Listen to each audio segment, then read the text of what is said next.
Hey, beautiful soul. You're listening to the Rising into Mindful Motherhood podcast, your weekly dose of fertility wisdom. I'm your host, Dr. Katie Wood. I'm a barefoot mama bear, pharmacist, and integrative fertility coach. This is your go-to podcast for all things to naturally nourish your fertility, embody womb healing, and reclaim your feminine power to accelerate your path to pregnancy. My expert guests and I will be having intentional conversations to discuss the many facets of a thriving, fertile foundation, natural wellness, and how we grow and transform as women on our journey to motherhood. So let's dive in, shall we?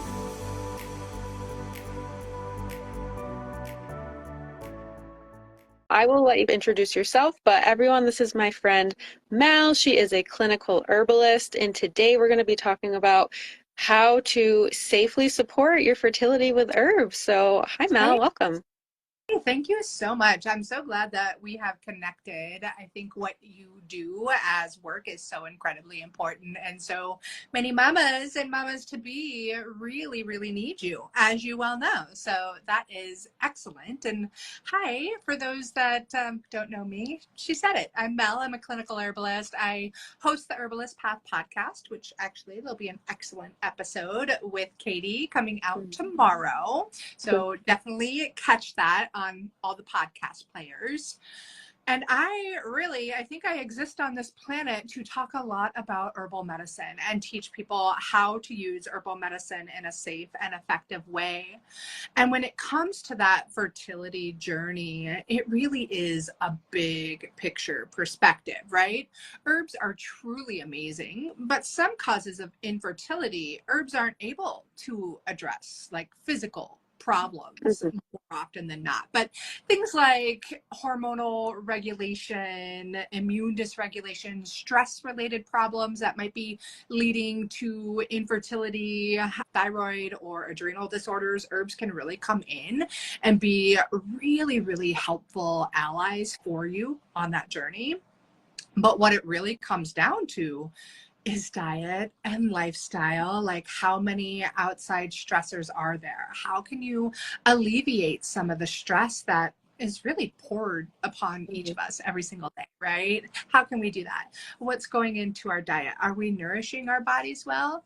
Are we pouring all the nasty toxins that are in most grocery stores into our bodies on a regular basis? Because that's definitely going to diminish the chances of conceiving, right?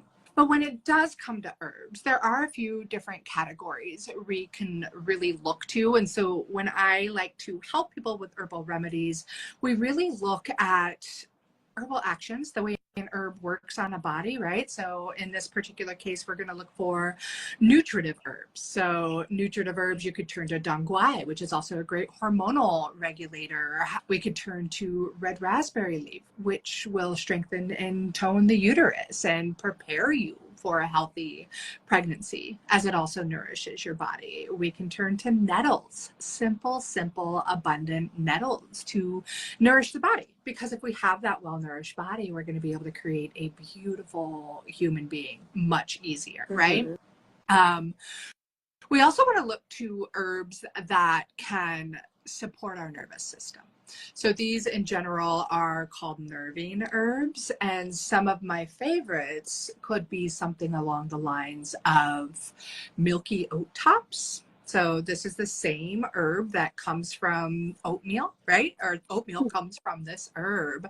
It is a cover crop that grows in abundance, but there's about a 7-day window where they are harvested at the peak of their medicinal and nutritional potency. And they're what's called a tropo-restorative, specific for the nervous system. So they're going to be really, really great for somebody who is chronically stressed, who just really needs all the support and nourishment on the nervous system, right? We can really support it in so many ways. And when I say a tropo-restorative, the key word in there is restorative. It actually helps to restore whatever system it is specific for. So milky oats. I can go way too deep on this stuff, Katie. So you could just stop me and be like, okay, we got that point. Yeah, I'm actually really excited because I am aware of all of the herbs that you just mentioned, which I'm no expert by any means, but I have dabbled for my own self, and I'm like, yep, I know what that one is. Yep, I know what that one is. I definitely used the red raspberry leaf towards the end of my pregnancy.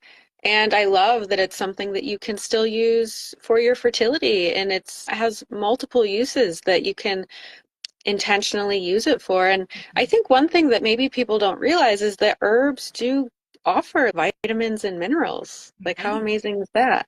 Yeah, like nettles, for instance, Mm-hmm. one of the most nourishing plants out there, loaded with protein and fiber and vitamins A and the B complex vitamins and C and K and like all the vitamins. Mm-hmm. It's got silica and chromium and the long list of vitamins and minerals and nutrients to nourish your body, which, what a gift, right? These are something that so many people are afraid of because of the sting, right? But powerful Mm-hmm. food, powerful medicine, nourishing your body. And you're right, you do get a lot of nourishment from herbs.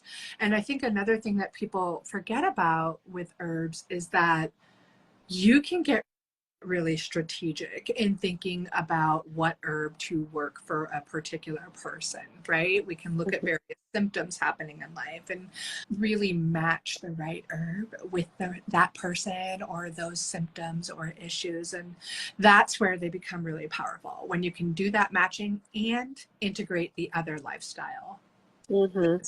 Right. So what I'm hearing is maybe the first couple you mentioned are more general, but then if you are someone who has specific ailments, let's just say PCOS or estrogen dominance, that you can get more specific and intentional with the herbs that you use. Absolutely. And in those particular cases, those are times when I want to see people working with a practitioner or doing the deep dive research themselves, Absolutely. because it's very hard to put out a generalized scenario, because all of our bodies work differently and all of our bodies are going to adapt differently to different herbs. So Mm-hmm. what may have been amazing for me may not be amazing for you. Mm-hmm. And same thing may be amazing for you, may not be amazing for your daughter. So Right.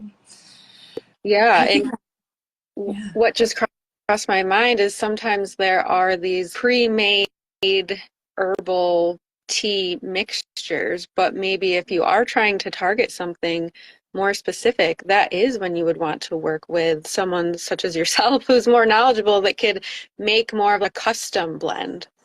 Absolutely. Yeah, that's one of the things I love to formulate, and I love to formulate in general, and I love to teach people how to formulate. But when we do that and we throw all the herbs at one problem, we don't know which herb is making the most positive impact. We also don't know if there's an herb making a negative impact. So if we can just address that and try one herb at a time, is one thing I teach a lot of my students. You start with, you see how it works on your unique body, and then you decide, do you add another herb, do you not add herbs? And it's a long evolving process, worth it. Yeah, I love that point. I think that that's a really good nugget of wisdom there, is not necessarily trying 5 at a time, because you won't know what's working, or what's maybe doing the opposite of what you want. Yeah, exactly. And that's like thinking about Vitex, right? What a great hormonal balancer that can really support so many women in their fertility journey. And there are many studies talking about its efficacy. Maybe you used Vitex in your fertility journey. A really fantastic woman's herb, but it isn't for every woman, right? It may not be. There's a little contradicting information a lot Mm-hmm.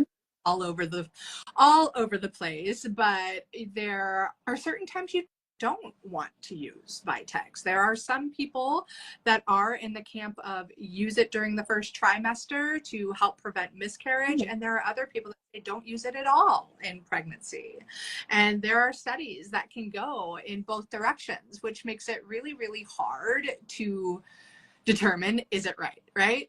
Is it right for me? Is it right now? You also need to consider, are you on any other drugs, right? If you're on hormone replacement therapy, it's not the time to use Vitex. Mm-hmm. If you are on antipsychotic drugs or antidepressants, Wow. Vitex, it's not your herb during that time. So really being aware of what other pharmaceuticals you may be on and whether there are contraindications happening within there is really important. And that's where you work with a practitioner for those. Absolutely. And I know a lot of women will turn to Vitex if they have hormonal imbalances, but you would definitely know better than I, but isn't there some circumstances where taking Vitex isn't the most ideal if you have hormone imbalances? Yeah, absolutely. And it's again going to be really unique to that kind of person and what is happening with them. So it's one of those situations where I say work with a practitioner. I get really hesitant to come onto social media and be like, take this herb at this time, Mm-hmm. because it's not for everybody. I Mm-hmm. want to know your health history. I want to know what else is going on. I want to know what's causing your hormonal imbalances. What's the root of that? How can we fix that first before we turn to an herb? Which is another thing that I like to speak to people about, is so many are flocking to the world of herbal medicine and natural remedies, which is fantastic. Yeah. But we're also going at it with a Western medicine mentality, with the mentality of, let me take this herb to fix that problem, Mm-hmm. right? But that's not how herbs work. And if we're looking for an alternative to this broken and corrupt Western medical system, we need to stop thinking inside of their box they've trained us to think in, think outside of it, and see what other ways we can adapt our lifestyle, what other ways we can adapt and get to the root cause of the problem before we come to an herb and say, herb save, herb be my instant fix pill. Yeah, I do love that point you bring up, because it's like you want to have this more natural approach, which is amazing, but it is still sometimes very much aligned with the Western model. So instead of every pill for every ill, it's like a supplement for every symptom, or there's some saying similar to that. And yeah, getting down to the root cause of what is causing this imbalance in the first place and working on that before slapping a Band-Aid on, whether it be an herb or something else. Absolutely. Yeah, it's so important. And it can be a challenge to navigate. There are so many great herbs that are fantastic in acute situations, right? Mm-hmm. But in fertility, it's a significantly greater journey. Yeah. There is no instant fix herb. More often than not, you're going to need to be on these herbs for 3 to 4 months, and the lifestyle protocols, right? Mm-hmm. Absolutely. And I think with so much information at our fingertips now, there is this thing called Dr. Google that people go to, and they try to research things themselves. And even sometimes people will come to me, or my clients will have questions on herbs, and I'll try and do some research. And a lot of times what I will find is it's automatically tagged as like unsafe, but basically because there's no studies, or there's not enough studies. So what would be your recommendation then for someone to be able to like empower and educate themselves on an herb before they decide to take it? Yeah. But there's a lot of conflicting information out there. I believe that's what we're talking about on Dr. Google. And looking into the PubMed research is always a great spot to go to. Research does take time, so that's where it's valuable to work with somebody like yourself to do the research for you. I really love looking into the American Herbalist Guild. There is fantastic information there and brilliant studies behind there for women's health in general. One of my favorite teachers that I have been learning with for about almost 15 years now, which is crazy, Dr. Aviva Ram. She's amazing. If you don't know her, Katie, do you? I know the name. I know Okay. the name. Yeah. She's magnificent. She was the president of the American Herbalist Guild. She was a midwife for 30 years, and now she's a Yale-trained MD because she got sick of people not listening to her because she was just an herbalist. And so now she's, let me teach you guys how the freaking women's body works and get outside of that box that we're so often put into. So she's a fantastic resource. Check out what she has to say. She's absolutely brilliant. Yeah. And then find people that you trust and find people that are willing to put the science behind the The research, though, the fact is there isn't tons of research out there. There is research, just not tons of it. And I think it may be obvious as to why the people that are paying for the research are profiting heavily through the pharmaceutical industry and whatever industry. And if we start getting more and more research to empower more people to use plants as medicine, well, that's certainly going to take away their profit margins. So have studies. No, we do. We also need to look at anecdotal evidence, like history. History. Like how has it been used for thousands of years? Because every one of our ancestors have used plant medicine. Primary exactly till 200 or so years ago. So so working with a clinician such as you who, right, it sounds like you've mentored under Aviva Ram, and you have that knowledge of the history of the herbs that have been used for thousands of years, and you can't always find that information or trust what you're finding online because it is very conflicting at times. Absolutely. Yeah, absolutely. And I actually no longer work with people one-on-one. I just do an herbal mentorship and teach people how to use herbal remedies based on the anecdotal evidence and scientific evidence. So I do refer people out to other clinicians and naturopaths and things like that quite often when they want to work with somebody one-on-one.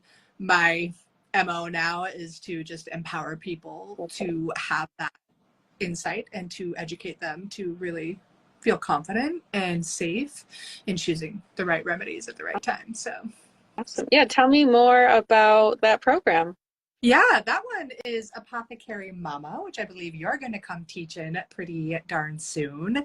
And it's an herbal mentorship for moms where we talk about herbal remedies from pregnancy all the way to emptying the nest, all of the things that we run into as a mom, from simple things like cold and flu to things like ADHD to what to do with the kinkles while you're pregnant, colicky babies, all of those things that we have to deal with, gut health issues, acne in the teenage years, lots of different things. And so there are endless lessons inside of there. I bring in amazing guest experts like yourself once a month. And then I do a deep dive workshop also once a month.